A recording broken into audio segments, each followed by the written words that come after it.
feeling stuck, feeling limbo can be, there's several different expressions of that. For some folks, they'll feel like they just, like a leaf on a pond, not going anywhere.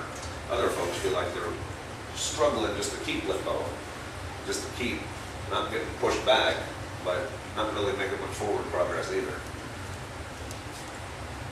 There seems to be almost a universal consciousness of waiting right at this moment. What we're all waiting for, I have no idea. We can point to different things. I'm waiting for this, and I'm waiting for this, and I'm waiting for this, and I'm waiting for this. But the overall feeling of waiting is that feeling of limbo. It's that feeling of either just being a leaf on the top of the pond or fighting just to be able to buy one more day of waiting. Just trying to finance yesterday with our emotions and our thoughts and our energies, just to not lose what we once had. But how different is that energy? To like in a skid, you say, okay, first, I'm going to not fight.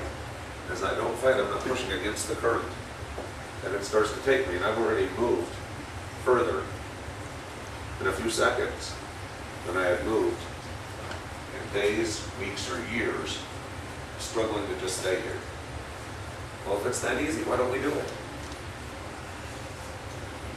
On one level, just like in the skid is fear. What happens if I let go? What happens if I go with the flow? I know what I have right here, and I can try to keep that. And I can even see what I used to have that's better than what I have right now, so I'm trying to get there. We can work so hard into trying to relive yesterday, or hold on to yesterday, and we forget about tomorrow. So when we look at that river, we go, wait a second, if I were to just let go and float along with this thing, to let it take me where it wanted to go, why would that be scary? Because I know that. I've lived that. I know there's parts of that I like, and I know there's parts that I don't like, but it's a good enough mix, a good enough balance, that's where I think I want to be. Well, if it's where you really want it to be, your river would be flowing that way. And you go right to it. On some level, you want to experience something different than just reliving yesterday, no matter how good or bad yesterday was. Now in the skit, as we remind ourselves that not only am I me, but I'm also the river. Well, that makes it a whole bunch less scary. Well, then if I see that sitting on my tube are my friends and my family, well, then that's a whole lot less scary too. And when I see that we've got a cooler full of water and ice and barbecue, well, no, that's not so bad at all. Well, somebody brought an iPad or a boombox, and we got some tunes too. Well, hey, this is kind of a sweet place to be. Well, then to see that God is on the tube with us, then there's even less to be afraid of. Then it becomes almost fun, adventurous, of, hey guys, where are we all going? I wonder what's around the next bend that we're going to see that we haven't seen yet, because we haven't been there. Because we've been fighting so hard to get back to that rock over there that we can hold on to. There's no need to fear when, as the song reminded us, help me remember who I am. Help me to trust the master plan. The benefit of being spiritual, the benefit of being metaphysical, is it's not just theory, it's not just concept, that we're all created, that we're all co-created, that we're all co-creating this reality together, and that I am that, you are that, God is that, that's all there is. From that standpoint, there's nothing to be afraid of. But the human psyche, the ego says, but. Now we all know ourselves real well. We've known each other all our lives. We've known ourselves all our lives. We know at some point with this resistance thing, we get so exhausted that we simply have no choice but to finally let go and flow with it. Maybe you're there already, just waiting to give yourself permission to let go. Maybe it's your internal fighter saying, oh, I'm not gonna fight this. At some point that you will get tired too and go to where you were trying to get to all along. Or we can choose to look at it as not a victory or a defeat, to be able to persevere or to let go, but simply an act of wisdom. If we're all on that inner tube together, if we all are the river, if God's on there with us, and if it's fun, why not go see what it is? Now that's embracing the love as opposed to the fear. That allows us to go miles in the amount of time that would have taken us decades with less effort and more fun. Now this topic of empowering you, empowering me,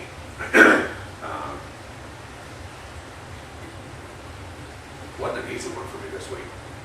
I don't think it's an easy one for you right now either. No matter where you're at on your walk and your journey, with these internal struggles with the illusion of control.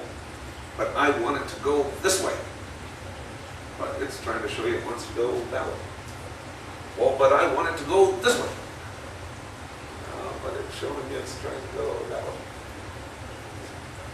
That's a tough one for all of us. We can all think back in our lives right now to a person that we wish, person in our lives who's important to us, that we wish that just for a day or two we could put them on remote control. Because, by goodness, we could solve all their problems in about a half day.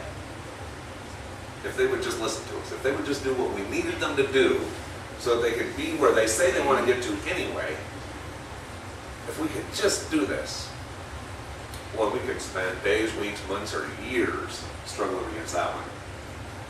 Or we go with the flow of acceptance. As much as I love you, you are who you are. You're going through whatever you're going through, and you're trying to teach yourself whatever it is you're trying to learn. Rather than trying to control or micromanage the outcome, I just love you. Wow, how many hours a day did that just free up? How much energy did that just free up?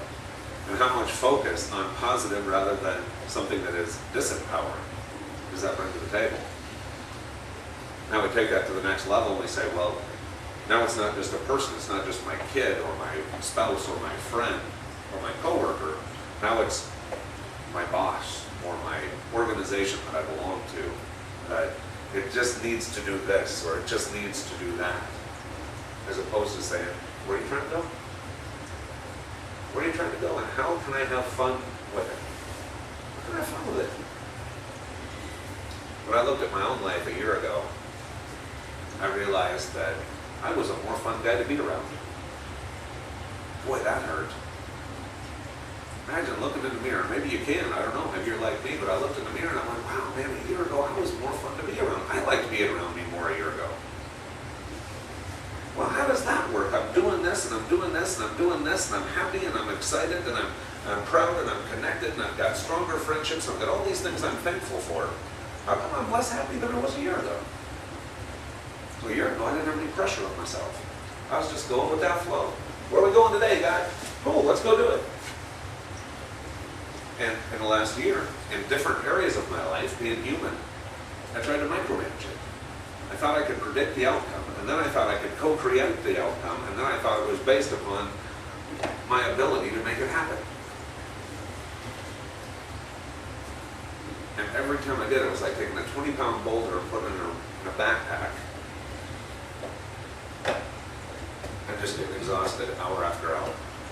And so when my friends would call, when my wife would call, when God would whisper in my ear, that little birdie, that little angel would say, hey, give so-and-so a call. Hey, why don't you go for a motorcycle ride and go swing by their house? I thought they'd love to see you. I said, I can't, man, I'm too busy. I had this stuff going on. I had this stuff I gotta do. I'm trying to get over to there. I'm a goal-oriented feller, and I think I can do it. And all the people in my world who love me, and I'd help you with that backpack if you'd let me, man. I'd even help you take the darn thing off. I know you like rocks, but they go on the shelf over there, dude. You don't got to carry them. They're right there. You can go have fun with them whenever you want to.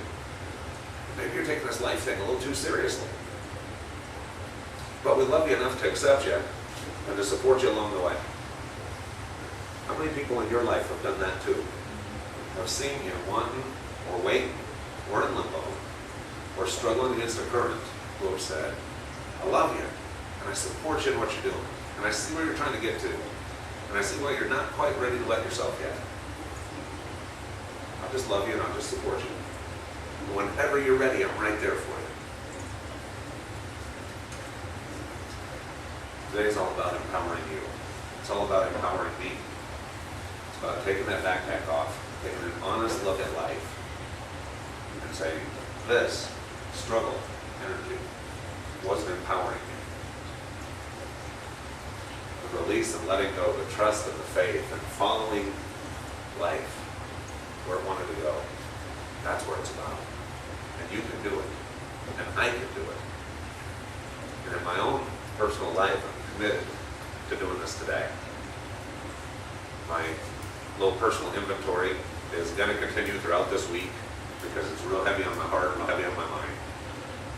Just with trying to let it go, trying to figure out what I even need to let go, and finding out what I need to embrace more of. So that next week, when I look at the same guy in the mirror, I say, you're a fun guy to be around. I'm digging you, let's go hang out. And I encourage you that next week, as you look in the mirror, with whatever inventory you have, and whatever choices you decide to make, whatever things that come to your attention that you need to let go of, or whatever things come to your attention that you need to embrace, with each other's help, with God's help, it can be easier than we've made it. It can be a lot more fun. We can actually enjoy it together, no matter what form it takes, as we release the control, or the illusion of control. So as we meet up here next week for our 1-year anniversary, our 1-year birthday, I commit to you to the best of my ability to show up as the best version of myself. A guy that was even more fun a year ago. I'm not beating myself up for the last year. I learned a lot. But just like in the skit, the person talking to God going, God said, you learn enough about that? Because I learned more than I ever wanted to know. Maybe you can relate.